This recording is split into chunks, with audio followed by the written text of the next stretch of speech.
コミュニケーションスキルが半端なく高いのがすごく大事なんだなっていうふうに思いましたよね。日本で100点の料理を出しても海外で100点の料理出せないですよ。でも200点の環境を作れる。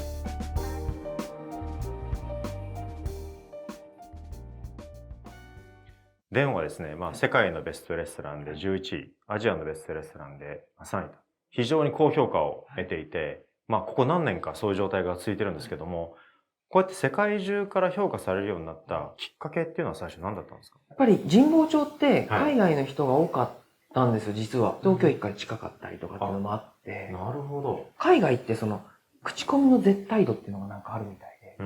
それこそ僕が海外に出れたきっかけを作ってくれたのはアレクサだったんです、絶対。南米を代表する名店ですよね。サンパウロのドンのアレクサ・アトラシェフ。はい。僕の大好きな方で、平田真理さんっていう方がいたんですけど、その方が、すごいうちのこと大好きで、日系ブラジル人の方なんで、向こうに行ったりこっちに来たり、いろいろしてて、その人が今のデンを作ってくれたみたいなイメージありますね。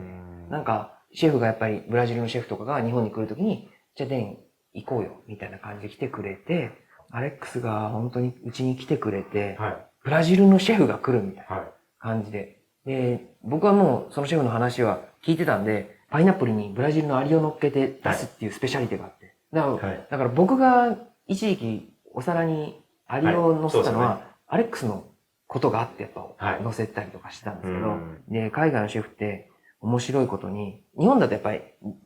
料理長とかそのシェフ同士がこうあれなんですけど、そのシェフは全部食べ終わった後で、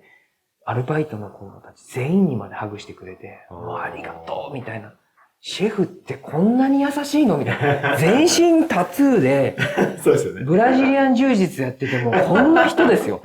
それが、もうありがとうって言ってくれて。で、それを食べてもらった後で、全然何も無名な僕に、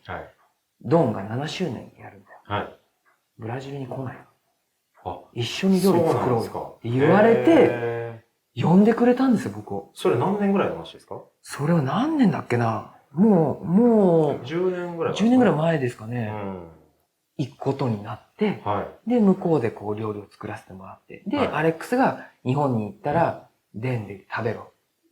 って言ってくれて、アレックスが他の料理人たちにバッて言ってくれて、で、向こうでイベントやった時にも、日本ではその、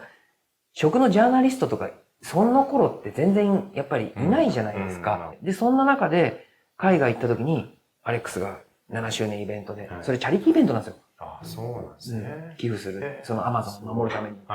で、呼んでくれて来たお客さんたちが、僕を知るわけです、初めて。で、日系ブラジル人の人もやっぱりいて、日本人が大好きな人もいて、僕紹介してもらって、そっからブラジルで僕多分ブラジルの新聞に3、4回出てると思うんですよ、僕は。そうなんですね。そうなってブラジルのお客さんがどんどん来る。シェフ同士のそういう、紹介だったりとか、特にアレックスぐらい影響のあるシェフの紹介となると、やっぱりもういろんなね、そのブラジルにとどまらずいろんな国のトップシェフたちが来る形になりますよね。そうですね。その時もなんかこう、アレックスにどんなもの作ろうかなと思いながら作ったんですけど、結局やっぱりブラジルから来て疲れてるだろうしとか、なんかちょっとこういうあったかいもの食べてほしいなとか、ブラジル人はどんなもの好きなんだろう見たりとかして、で、食べてもらったりとか。海外のシェフとの、交流が深まる中で、それが料理に影響を与えるってことはあったんですか？料理に対する影響もいっぱい受けますけど、僕はやっぱり海外のシェフから一番影響を受けるのは、スタッフとのコミュニケーションの取り方とか。日本だと料理人ね、シェフがいたら、シェフというか料理長がいたらその人はみんなもう言うこと聞きますみたいな。本当にアレックスのチームが仲いいんですよね。働いてる時にもう踊りながら料理してたりとか。ストイックでこういう部分もありながらだけどそのチームを作っていくっていう。だから、うちの店ってチーム作りを僕そこら辺から変えましたね。もうこれ恥ずかしい話なんですけど、ブラジルに行って頼んだお魚も頼んだものも全部初めてのブラジルで。鈴木があるって言われて、鈴木頼んで、鈴木何本って来たら、鈴木がもうワニみたいな顔してるんですよ。で、株が欲しいって日本の株が欲しいんだってメールしたら、株用意したよって、株がこんなん。その時にプレッシャーに押しつぶされそうになって、もうずっと自分がやりたいものが何もできなくて、もうイライラしながらやってて、もうスタッフにももうこうじゃないよ、ああじゃないよ、みたいになってたら、アレックスが来て、背中を叩いてくれて、日本語で、仲間ね、仲間。みんな仲間だから。なんかあったら俺が全部手伝うから、何かミスしても全部俺がフォローするから、って言ってくれて。俺何しに来たんだろう、ここに。料理を作ることじゃないよ、俺ここに学びに来たの。7周年のイベントだから、いいものを出したい。もう、みんなを満足させたいっていうものじゃなくて、シェフがこんなんだったら、みんな楽しくない。楽しく料理をしよう。そのために読んだ。って言ってくれて、もう一気にも緊張がパーンと取れた。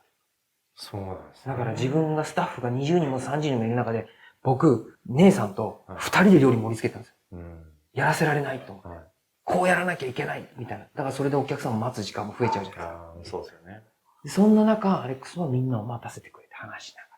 で、アレックスとサブローさんっていう日本語もちょっと喋れる、その人はレシピにいるんですよ。僕とアレックスだけじゃ大変だろうと思って、その人も入れてくれて。レシピで日本料理やってるサブローさん、っていう人を呼んでくれたんですよね。結局のところ、料理に影響を受けることもそうだけど、その場所でお客さんが喜んで、チームもみんなが喜ぶことは何だろうって考えるようになりましたね。料理人って料理作るだけじゃダメなんだ。スタッフの気持ちもそうだし、自分の気持ちをコントロールすることもそうだし、空間を作ることもそうだし、お客さん満足することもそうだし。その時はもう本当に何にも喋れない。英語も喋れない。ポルトガルも喋れない。でも南米のブラジルでやったことによって、片言の日本語を知ってるブラジルが多かったりとか。で、そのマリさんっていう人と一緒に回りながら土鍋ご飯を見せたりしたら、もうすっごい喜んでくれて、みんながすごいこうサポートしてくれて。なんでこんなに料理人ってかっこいいんだってそこで思って。なるほど、なるほど。まあその海外でのポップアップっていうと、僕もまあ実は何回か伺ったことがあって、あれはメルボルンでしたね、とか、あとはね、イタリアの、あそこのガルダ湖でもね、リドとかもリドでもね、行きましたけど、やっぱり結構大変じゃないですか。その、まあ注文してた食材が入るとは限らないし、入ったものが日本と同じクオリティとは限らない。そういう中で、やっぱりお客さんが楽しんでもらえる料理を作っていく。すごく大変だと思うんですけど、コラボレーションやるごとに、そういうの慣れてきた、方向性が見えてきたっていうのはあるんですか？もうありますね。やっぱり、その向こうのスタッフといかに友達になるかです。いかにスタッフ全員を巻き込むかっていうことだと思うんですよね。伝え方であったりとか。長谷川シェフの僕すごいと思うのは、コミュニケーションスキルが半端なく高いというか、なんか言葉通じなくてもなんか仲良くなれるじゃないですか。で、それこそ、イタリアの時は終わった後に、まかない作ってあげるって、もうすごい疲れてるのに、ちゃんとまかないをみんなに、スタッフに料理に振る舞ってあげて、で、みんなすごく喜んで美味しそうに食べてるのを見て、やっぱりこういうそのね、心をつかむってやっぱすごく大事なんだなっていうふうに思いましたよね。なんか、シェフって何もできないんだなって僕は正直思ってて、みんながいないと。なるほど、なるほど。だからみんなの大切さ、みんなを、やっぱりこう、活気づけることで、やっぱり良くなっていくんじゃないのかなっていうのを、すごい思って、これからまあ、どういうふうに変わっていくのか、うちのお店自体もどうやって変わっていくのかわからないですけども、スタッフたちが、やっぱりこう、楽しんでできる環境、それは責任のある楽しみ方だな、ちょっと思ってて。で、僕と、それこそリドのね、リカルドが仲良くなるんじゃなくて、スタッフ同士が仲良くなれば、次の世代で、また違うものが生まれるわけじゃないですか。確かに。それこそ僕、みんな連れて、キントニール行って、キントニールもなんか僕、もうなんか、周年イベントばっかり呼ばれるんですよ。やろうっつって。で、スタッフ同士で仲良くなって。シェフ同士が、シェフっていうのだけだとそこで終わりなんですけど、スーシェフ同士が仲良くなったりとか、ガバン行ったりとか、あとそれこそ、オデットでイベントやったりしても、うちのスタッフと向こうのスタッフが仲良くなるから、生まれてくるんですよね。次のシェフたちがスターになれるというか、新しい感覚を持ったコミュニケーション取れるシェフたちが、日本にそれが今ないのかなってすごい感じてるんですよね。個々に優秀なんだけど、料理はすごい優秀だけど、他のレストランとの混ざり方とかっていうものがやっぱないのかなとか。なるほど、なるほど。そうですよね。多分エネルギーの使い方としても、やっぱり自分のコントロールできる環境下において、100点に近いものも作り上げるっていう方向性エネルギーが言っていて、コントロールできない環境下で、不確定要素がたくさんの中で、それでも、まあ100点じゃないにせよ、みんながハッピーになってくれる、まあ90点とか80点のものを作り上げるっていう。それってまたちょっと違う方向性ですよね。そういうなんかこう、お客さんのつかみ方の違いですかね。日本で100点の料理を出しても、海外で100点の料理出せないですよ。無理ですよね。でも、200点の環境を作れる。なるほど、なるほど。料理だけで勝負したら、うん。僕言うんですよ。もう作ったもの、今日作ったものあれだけど、日本に食べに来て。はい。日本はまたちょっと、うん。本当うちのオリジナリティなものがあるから。はい。って言いながら、やっぱ日本に引っ張れるじゃないですか。で、確かに。海外でやるってことは日本に来れない方が僕らに会うことができるっていうことがあって、興味を持つことができる。料理は正直海外でやると僕はやりたいことの半分もやれない。なるほど。でも、行って、そこの人たちに、例えば、モナカについて説明してあげたりとか、そういう環境の作り方、海外で100点の料理を作ろうとは思ってないです。その代わり、お客さんの心は日本よりも掴もうっていうふうには思いますね。それはスタッフ全員でみんなで。ニューヨークでイベントやった時はデンタッキーのあれを全員に、海外行って、もう洗い場の人ってもう洗い場の人じゃないですか。そうですよね。もう分業がはっきりしてますよね。でも、一番大事なのは洗い場の子に、今日俺来たんだけど、これ器すごい使いたいから早く回してねとか言ったりとか、洗い場の子をまず取り入れちゃうんですね。で、それこそ人の前に出たことない子たちを、もうこれ電卓機みんなで持ってこう。洗い場の子たち着替えさせて。すごいもうサービスの格好させて、お前今日来いとかって言いながら。そしたらその子は、今まで洗い物しかやってなかったのに、急にこのシェフ何言ってんのみたいな。でも、人前にしっかりした格好で出るって、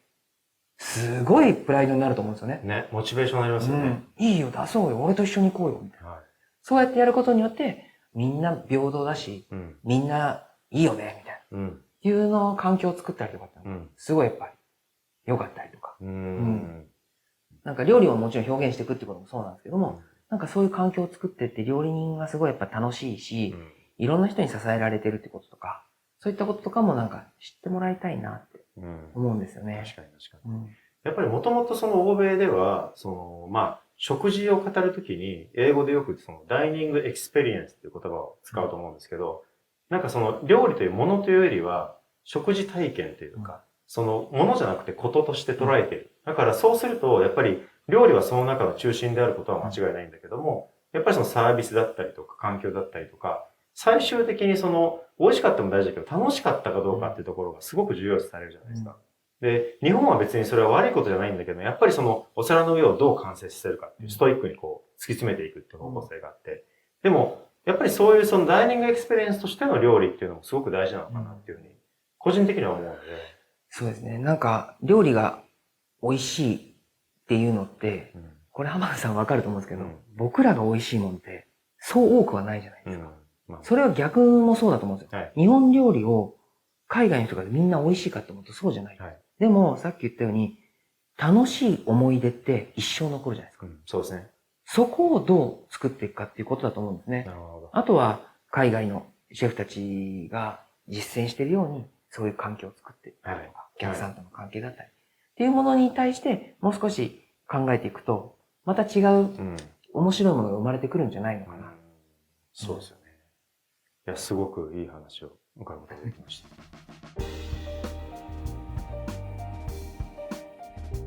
ぜひチャンネル登録をよろしくお願いします。